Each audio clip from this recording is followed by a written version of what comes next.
Another day, another gala serye mga idol kabomba. Nandito tayo sa warehouse. At ito nga ang daming country founders, ang daming mga reposes ng mga motor ni Ropalin. So, ito yung bodega niya at malapit sa Liwana Lodge sa DPI ng San Agustin. Ayan, no? So, ang daming pumupunta rito. Pwedeng hulugan, pwedeng cash basis. Bibigyan ko na kayo ng idea kung ano mga motor na nandito. Pero karamihan mga branded yan. Tulad ng Suzuki, Raider, meron, no? Mio, Honda Click, meron din. Pangkabuhayan, TMX, Barako, meron din, no?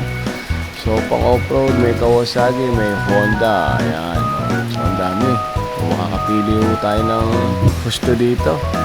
At sa mga inaasam-asam nating motor, may nakalimutan pa ako na scooter na Bergman, meron din. So, ito ang tinatawag nilang bodega ng Ropali.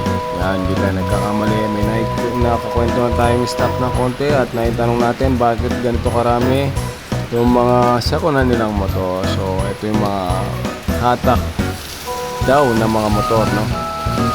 Sabihin yung mga hulugan na hindi na kayang hinulugan at tinatak. Alright.